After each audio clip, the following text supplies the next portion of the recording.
आपकी और ब्रांच पे कार्रवाई क्यों नहीं हुई? सर वहाँ तो एक ही नाम है सर, वो अलग फर्म है, वो हमारे भाइयों की अलग फर्म है, उनका अलग व्यापार है। वो स्कूल बुक्स कम करते हैं, जनरल बुक ज्यादा करते हैं, वो जनरल बुक ज्यादा करते हैं।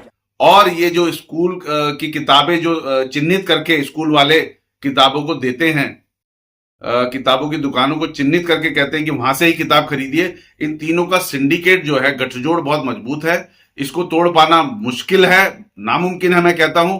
इसीलिए मैं कहता हूं कि जब तक मजबूत फीस एक्ट नहीं आएगा, एनसीईआरटी की किताबें लागू नहीं होंगी, तब तक अभिभावकों की जेब में डाका डाला जाता रहेगा। ये हमारी भी समझ में नहीं आया जी, ये हुआ क्या है। स्कूलों पे जो कार्रवाई होनी थी या जो कुछ होनी थी, वो स्कूल से वार्ता करके स्कूल के जो भी नॉर्म्स हैं फीस के या और चीज़ों की, ये तो सरकार को उनके साथ बैठ के डिसाइड करना चाहिए था ना जी। तो इसमें हम लोग कहाँ से आ गए, हमें नहीं समझ आया। जब हम और दुकानदार को सर चोर साबित कर दिया है, माफिया घोषित कर दिया है, हाँ शिक्षा माफिया कर दिया। हम ये बुक अगर बेच रहे हैं, कोई भी एग्जाम बुक है, इसे पढ़ के एक एक बच्चा आईएएस ऑफिसर बना, डॉक्टर बना गया, वो माफिया बन गया पढ़ के। हम एक व्यापार कर रहे हैं बुक्स के अंतर्गत। अग्रवाल जी, बहुत सारा विरोध, बहुत सारा सोशल मीडिया पे बहुत कुछ चल रहा है सर। ये तीर कहीं पे लगाना तो लग गया कहीं पे। ये स्कूल की फीस का मुद्दा उठा था, प्रशासन ने उसे ना करके किताब वालों को टारगेट बना दिया। मेरा अनुरोध है माननीय मुख्यमंत्री जी से, माननीय शिक्षा मंत्री जी से। शिक्षा मंत्री जी किसी काम के तो है नहीं, पर फिर भी उनसे अनुरोध है कि आपको जनता ने वोट देकर सदन में भेजा है अपनी नुमाइंदगी करने के लिए, इससे पीछे मत हटिए और एक मजबूत फीस एक्ट और एनसीईआरटी की किताबें प्रत्येक स्कूल में लागू करवाइए। और ये अभिभावकों के जेब में जो खुले आम डाका डाला जा रहा है, इसको रोकने का काम करिए। दुकान को भी सील किया गया है। कुछ लोग सवाल उठा रहे हैं, सोशल मीडिया में बात भी चल रही है कि आपकी जो दुकान सील हुई है वो तो बंद है, लेकिन और दुकानें आपकी खुली हुई है। वो दुकानें हमारी नहीं है, वो दुकानें हमारे भाइयों की दुकानें हैं। वो दुकान अलग फर्म है, ये फर्म अलग है हमारी।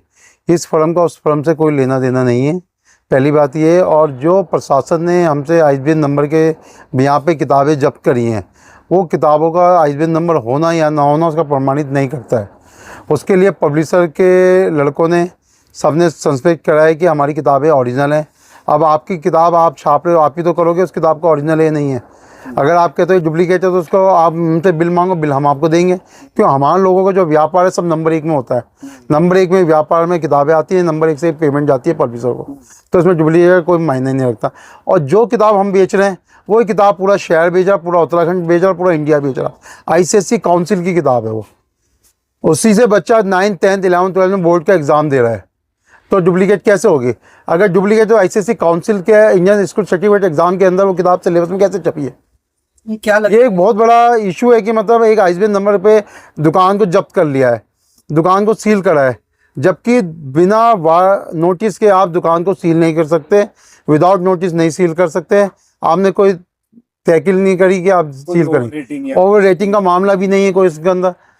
एक चीज ये जानकारी जरूर आपसे लेंगे, ये कार्रवाई 4 दुकानों पे होकर क्यों रुक गई? ये और दुकानों पे कार्रवाई क्यों नहीं हो रही, क्या कारण? इसके लिए प्रशासन जिम्मेदार है, उन्हें बताना चाहिए कि जब अगर आपको ओवर रेटिंग का मामला करना शहर की सारी दुकानों पे करें, तो आपने 4 को ही टारगेट बनाया है। इसमें आपको पूरे शहर की दुकानें करनी चाहिए ना। और एक चीज और मैं आपसे कहना चाहूंगा आपके माध्यम से, गढ़वाल में भी, हल्द्वानी में भी सब जगह चेकिंग चली है किताबों पे।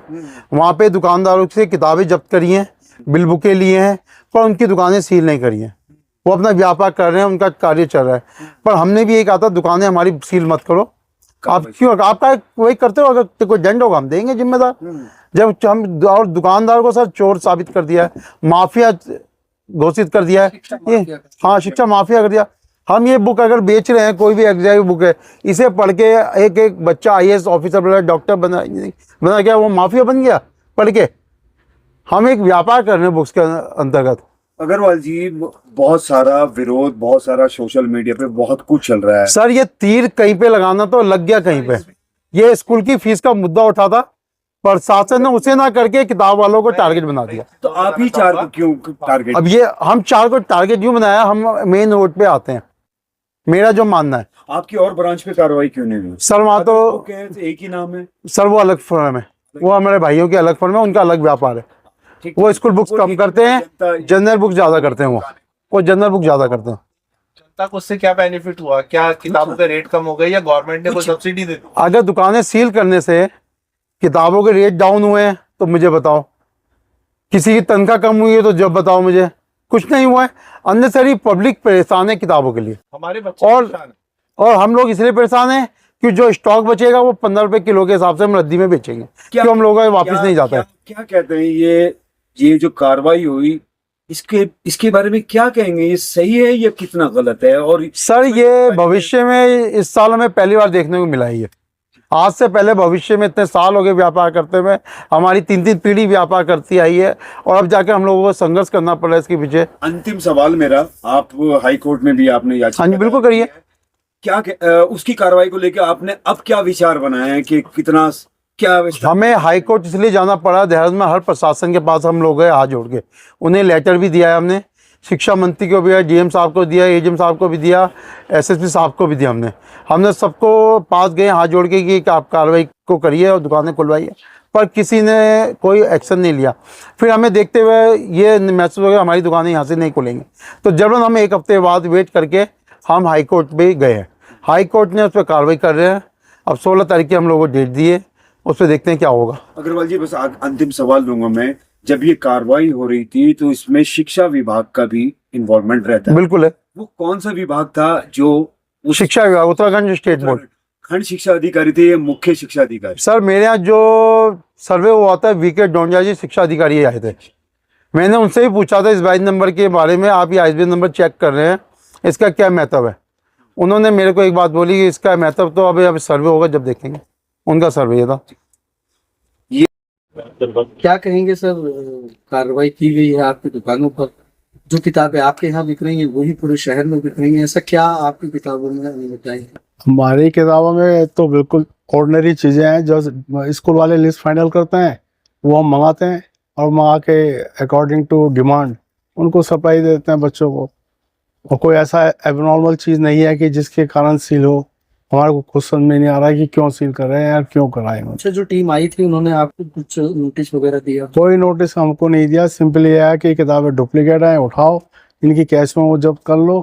और बहुत कोशिश उन्होंने, 4 घंटे रहे, 4 घंटे में उन्होंने हमको थका दिया, काम नहीं करने दिया, कस्टमर को सबको भगा दिया। सर पूरे शहर में दुकानें कितनी हैं किताबों?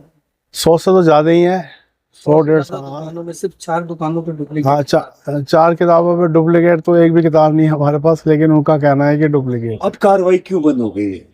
अब कार्रवाई क्या उन्हीं को मालूम है क्यों बंद करी उन्होंने।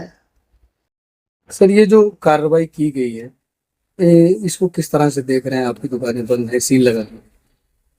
सर एक्चुअली मैं आपको इस बात का शुरू से बताता हूँ। 29 तारीख को शाम के समय प्रशासन के अधिकारी आए हमारी शॉप पे। उन लोगों ने हमसे जो भी डिमांड करी, बिल बुक्स और कैश मेमोज हम लोगों से डिमांड करी, हमने वो उनको दे दी। उसके अलावा उन्होंने कुछ किताबें हमारी दुकान से उठाई, और उसका उन्होंने ISBN नंबर जो है उन्होंने पता नहीं किस पोर्टल से देखा, हमें नहीं मालूम।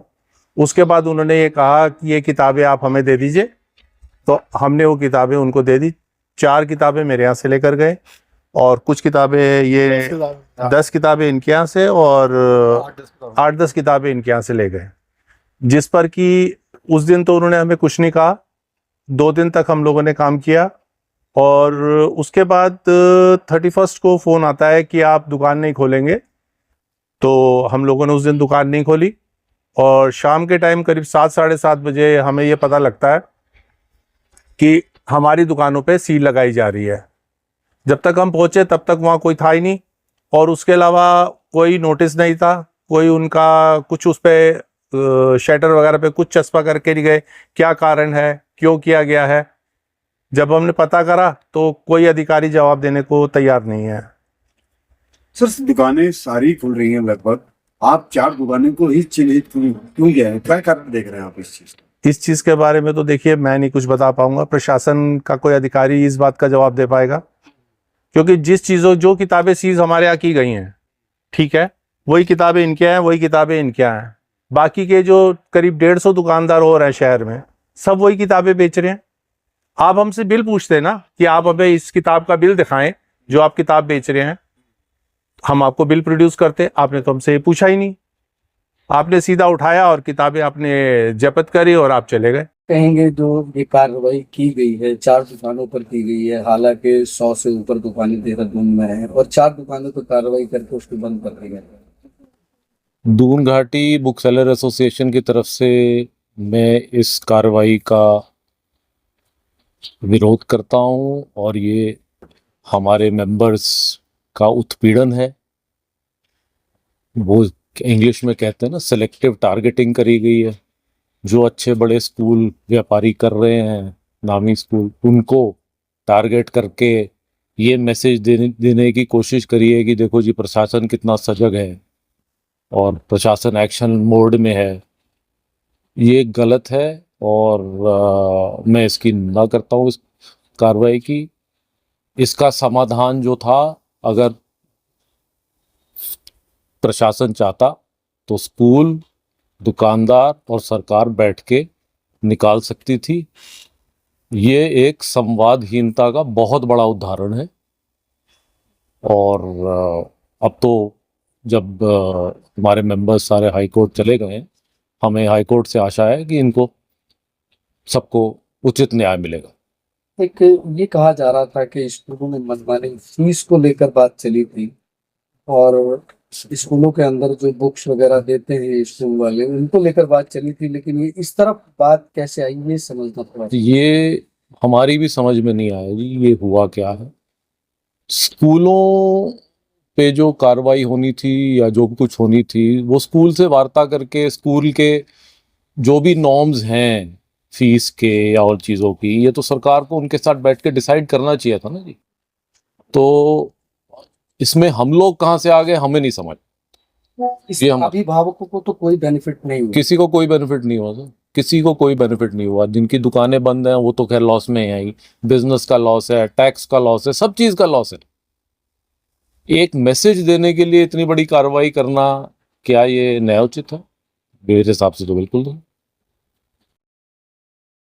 देखिए, ये अभिभावकों की जेब में जो डाका डाला जा रहा है वो ऐसे ही चलता रहेगा। 3-4 दुकानें बंद करने से ये चोरी नहीं रुकेगी। प्रशासन ने कुछ जीएसटी की शिकायत पर, ओवर रेटिंग की शिकायत पर, डुप्लीकेट किताबों की शिकायत पर, जो ये 3-4 किताब की दुकान वालों को ताला लगाया है दुकानों में, इससे काम नहीं चलेगा। मेरा अनुरोध है प्रशासन से, शासन से, कि इस पर जब तक एक मजबूत फीस एक्ट नहीं आएगा, एक एनसीईआरटी की किताबें जब तक लागू नहीं होंगी, इनका जो है, इनकी धींगा मस्ती, इनकी लूट अभिभावकों के साथ चलती रहेगी। देखिए, सबसे जरूरी जो बात है कि स्कूल प्रशासन, पब्लिशर, जो निजी पब्लिशर हैं, और ये जो स्कूल की किताबें जो चिन्हित करके स्कूल वाले किताबों को देते हैं, किताबों की दुकानों को चिन्हित करके कहते हैं कि वहां से ही किताब खरीदिए, इन तीनों का सिंडिकेट जो है, गठजोड़ बहुत मजबूत है। इसको तोड़ पाना मुश्किल है, नामुमकिन है मैं कहता हूं। इसीलिए मैं कहता हूं कि जब तक मजबूत फीस एक्ट नहीं आएगा, एनसीईआरटी की किताबें लागू नहीं होंगी, तब तक अभिभावकों की जेब में डाका डाला जाता रहेगा। मेरा अनुरोध है माननीय मुख्यमंत्री जी से, माननीय शिक्षा मंत्री जी से, शिक्षा मंत्री जी किसी काम के तो है नहीं, पर फिर भी उनसे अनुरोध है कि आपको जनता ने वोट देकर सदन में भेजा है अपनी नुमाइंदगी करने के लिए, इससे पीछे मत हटिए और एक मजबूत फीस एक्ट और एनसीईआरटी की किताबें प्रत्येक स्कूल में लागू करवाइए और ये अभिभावकों के जेब में जो खुले आम डाका डाला जा रहा है, इसको रोकने का काम करिए।